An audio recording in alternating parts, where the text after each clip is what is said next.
Alors, 3 erreurs de débutants en investissement immobilier. On en parle dans cette vidéo après le générique. Let's go!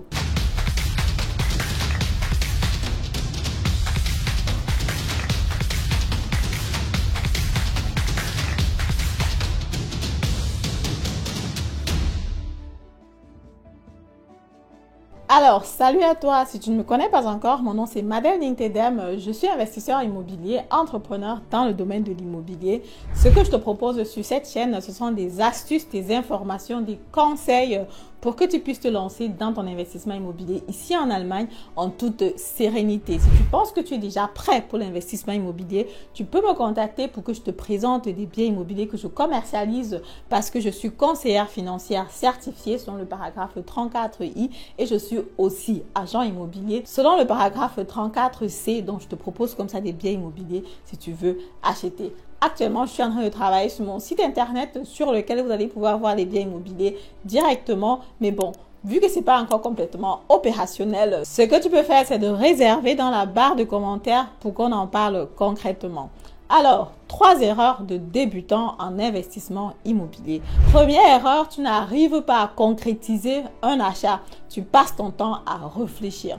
Tu réfléchis, tu calcules, tu fais les recherches, tu contactes les agents immobiliers de la communauté. Tu sors de la communauté, tu vas sur les terrains, tu contactes les autres agents immobiliers, même allemands. Tu essayes de réfléchir, bref, tu testes toutes tes méthodes, tu discutes avec les gens, tu prends des formations, tu prends des livres, tu calcules, tu calcules, tu calcules. Mais mon frère, le calcul ne va pas signer chez le notaire. Ce n'est pas le calcul qui va t'aider à acheter le bien immobilier. Oui, calculer, c'est bien. Je ne dis pas qu'il ne faut pas calculer. C'est clair que l'investissement immobilier, c'est quelque chose qui concerne l'argent.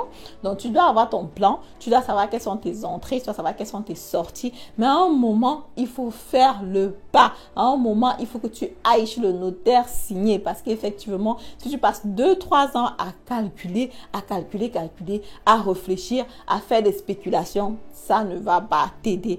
Malheureusement, dans ma base de données, j'ai aussi plusieurs personnes comme ça qui m'ont contacté même en 2020 déjà quand j'avais lancé la chaîne YouTube. Et jusqu'à présent, ils n'ont pas toujours pu concrétiser. C'est vraiment hilarant parce qu'effectivement, voilà déjà 4 ans qui sont passés. Et en pendant ces 4 ans, il y a d'autres personnes qui ont pu avoir jusqu'à 8 biens immobiliers. Donc, du coup, il faut passer à l'action, les gars. Passe à l'action. Concrétise ton investissement immobilier. Ne passe pas le temps à réfléchir.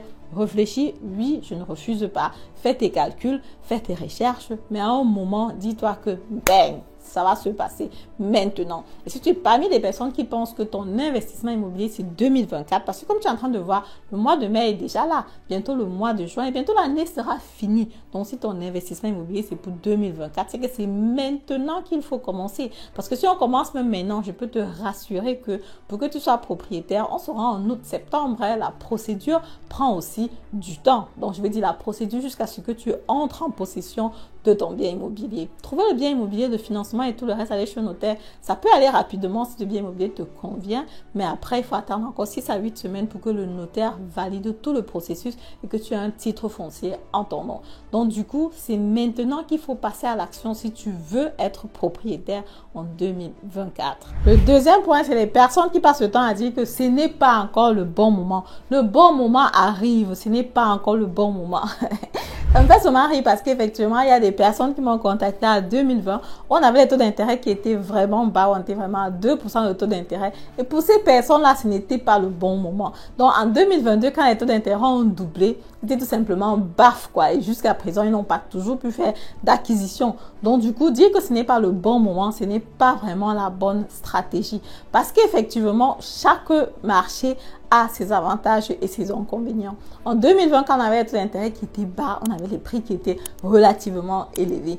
Actuellement, avec les taux d'intérêt qui sont élevés, on a les prix qui sont plutôt bas. Donc, du coup, ça s'équilibre en fait. Quand le moment d'investir en immobilier arrive, il faut tout simplement le faire parce que si tu cherches une raison, tu vas toujours trouver. L'année passée, c'était plutôt les réformes énergétiques. On s'est dit, les partis politiques là, avec là et tout le reste, est-ce qu'on va s'en sortir? La loi, il va falloir changer le système énergétique, il va falloir faire ceci, les propriétaires vont souffrir, les propriétaires doivent prendre les crédits pour changer le système de chauffage et tout le reste. Mais qu'est-ce qui s'est passé? Qu'est-ce qu'on a vu du moins? Moi, je suis propriétaire, mon mari est propriétaire, on a les membres de la famille qui sont propriétaires, les personnes que j'ai accompagnées jusqu'à présent n'ont rien ressenti dans ce sens-là. Donc, les personnes qui passaient le temps à dire que non, vous n'allez pas vous en sortir, les propriétaires vont souffrir et tout le reste, rien de tout ça n'est arrivé. Si tu veux acheter un bien immobilier, tu trouves que le bien immobilier t'intéresse. Récemment, j'ai un prospect qui m'a encore dit ça. Madèle, la maison s'est chauffée à l'huile. Est-ce qu'on va s'en sortir avec l'huile? Est-ce que l'huile là, ce n'est pas mauvais et tout le reste? Non, moi j'ai des biens immobiliers qui sont chauffés à l'huile. Ce n'est pas forcément qu'il faut directement changer, mais il faut avoir naturellement un système de maintenance. Il faut que ça fonctionne. Donc du coup, ce n'est pas forcément qu'il faut changer tout le système.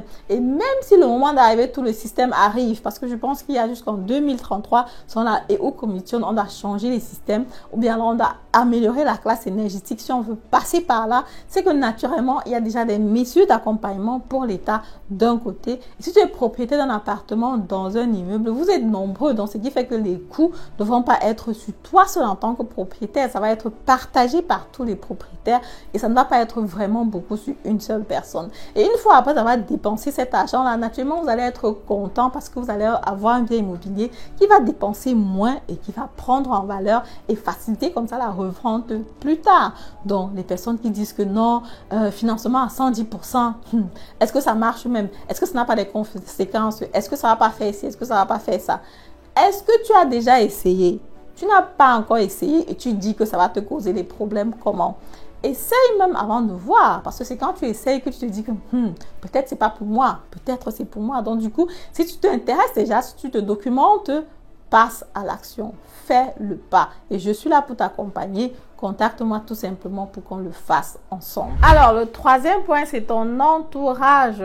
Entoure-toi des personnes qui sont investisseurs immobiliers. Entoure-toi des personnes qui trouvent que cette thématique, elle est bonne et qui veulent aller dans le même sens que toi. Parce que comme on dit souvent, dis-moi avec qui tu marches et je te dirai qui tu es. Si par exemple, tu marches avec 4 investisseurs immobiliers, la probabilité pour que tu sois le 5e est plutôt élevée. Donc du coup, choisis bien les personnes avec lesquelles tu veux marcher, avec qui tu veux faire ton bout de chemin. Si tu avais des personnes qui pensent que voilà, l'investissement immobilier en Allemagne, ça ne vaut pas la peine, la femme va t'arracher ça, il faut plutôt rentrer au pays et tout le reste, naturellement, tu ne vas pas pouvoir investir parce que tu as ce type d'informations-là qui rentrent dans tes oreilles et vont te freiner dans ton élan de pouvoir investir, dans ton élan de pouvoir faire ce que tu as vraiment envie de faire. Donc là, je demande à chacun de faire vraiment un exercice interne, de regarder est-ce que c'est vraiment ce que tu veux. Si c'est vraiment ce que tu veux, bam, tu te lances et puis moi, je suis là pour t'accompagner. Malheureusement, il y a aussi plusieurs personnes qui n'aiment pas parler de leur patrimoine. Je vois ça aussi chaque fois quand j'accompagne les personnes sur l'achat du bien immobilier. Chaque fois, vous me voyez souvent avec les photos que je fais chez le notaire, avec mon classeur immobilier en Allemagne. En général, je demande au client, est-ce que j'ai le droit de te poster? Le client, généralement, va dire, non, madame, ne me poste pas. Non, les réseaux sociaux, là, je ne veux pas. Du coup, cette année, quand j'ai demandé aux panélistes de m'accompagner par rapport à la conférence immobilière, qu'ils ont dit, j'étais vraiment contente parce que je me suis dit, mais ce ne sont pas les mêmes personnes qui me disent souvent que on ne veut pas trop les réseaux sociaux, on ne veut pas être sur la lumière. Mais j'ai compris aussi que vu ce sont les personnes que j'avais accompagnées déjà minimum 2 fois sur l'acquisition du bien immobilier et que tout s'est bien passé, ça les a rendues plutôt reconfortantes. Donc ils se sont dit, ok, on peut lui faire confiance, on peut lui donner cette chaleur-là si elle le demande et tout le reste, on peut faire ça pour elle, quoi. Parce qu'effectivement, le premier bien marche bien, le deuxième bien marche bien, on est plutôt satisfait.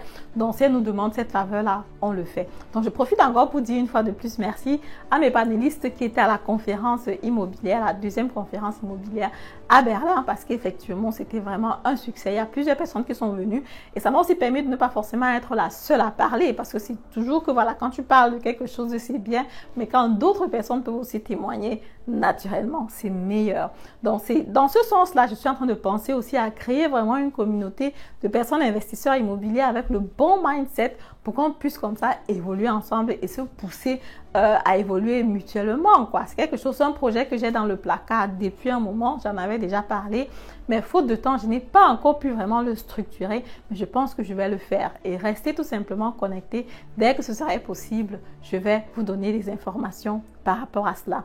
Donc, dans la vidéo d'aujourd'hui, on a parlé des 3 choses qui te freinent éventuellement à investir dans l'immobilier. Il y a déjà, premièrement, le fait que tu n'arrives pas à concrétiser une affaire. Deuxièmement, le fait que tu vois le noir partout, comme on dit souvent, tu vois des problèmes, des difficultés, là où ça n'existe pas parce que tu n'as pas vraiment essayé, tu repousses l'échéance alors que tu n'as pas vraiment besoin de la repousser. Et le troisième point, c'est ton entourage qui est vraiment capital, qui est vraiment crucial pour toi si tu veux investir dans l'immobilier. Il faut être entouré des personnes qui le font aussi. Comme anecdote, j'ai souvent des personnes à qui je présente des biens immobiliers et qui reviennent et qui me disent « Ah, il y a un grand frère là qui m'a dit que ce n'était pas une bonne chose. » Bon, moi, je pose souvent la question de savoir, bon, qu'est-ce que le grand frère là t'a proposé à la place? Maintenant, c'est souvent dommage de voir qu'effectivement, le grand frère n'a peut-être rien proposé, mais il te dit de ne rien faire du tout. Finalement, le temps passe, tu n'as rien fait. Le temps passe, tu n'as rien fait et tu tournes en rond, quoi. Bref, si tu veux cesser de tourner en rond, tu sais ce qu'il te reste à faire, c'est de prendre la consultation avec moi et on se dit à très bientôt. Au revoir.